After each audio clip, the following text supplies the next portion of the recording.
Spark welding తర్వాత gas welding. ఈ gas వెల్డింగ్లో వచ్చేసి మనము ఆక్సీ ఎసిటిలిన్ అనే గ్యాసెస్ని ఉపయోగిస్తాం. ఇది వచ్చేసి ఆక్సిజన్ గ్యాస్. ఆక్సిజన్ యొక్క టెక్నికల్ నేమ్ వచ్చేసి O2. అట్లాగే ఇందులో అసిటిలిన్ గ్యాస్ అనేది ఉంటుంది. అసిటిలిన్ గ్యాస్ అంటే డిజాల్వ్డ్ అసిటోన్ అంటారు. ఈ డిజాల్వ్డ్ అసిటోన్ అంటే జస్ట్ లైక్ మన ఎల్పిజి లాగే ఫ్లేమబుల్ గ్యాస్ అనమాట. ఈ గ్యాస్ని ఫస్ట్ మనం ఏం చేస్తామంటే బర్న్ చేసుకొని అంటే వెలిగించుకొని దానికి సపోర్ట్గా మనము ఆక్సిజన్ గ్యాస్ను రిలీజ్ చేసుకుంటాం. ఎప్పుడైతే ఆక్సిజన్ గ్యాస్ అసిటిలిన్ గ్యాస్కు సపోర్ట్ చేస్తుందో అక్కడ మనకు హీట్ అనేది ప్రొడ్యూస్ అయ్యి ఆ హీట్ ద్వారా టెంపరేచర్ వచ్చి మెటల్స్ మనకు మెల్ట్ అవుతాయి. ఈ మెల్ట్ ద్వారా మనం అడిషనల్గా ఫిల్లర్ రాడ్ని ఉపయోగించుకొని జాయిన్ చేసుకుంటాము. ఇది గ్యాస్ వెల్డింగ్ యొక్క సిస్టమ్.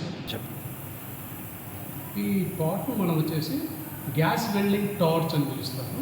ఈ గ్యాస్ వెల్డింగ్ టార్చ్లో మనం గ్యాసెస్ను బర్న్ చేసుకుంటాం.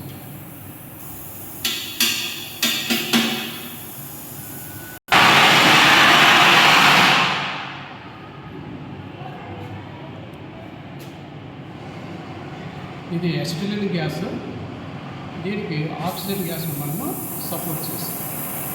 ఎప్పుడైతే oxygen gas acetylene gas support చేస్తుందో మనకు ఫ్లేమ్ అనేది చేంజ్ అవుతుంది. ఈ చేంజ్ అయినప్పుడు ఈ లోపల ఇన్నర్ కోర్ ఏదైతే ఉందో చిన్న బ్లూ కలర్లో కనిపించింది. ఇక్కడ మనకు మెల్టింగ్ పాయింట్ అంటే మెటల్ యొక్క మెల్ట్ అయ్యే టెంపరేచర్ ఇక్కడ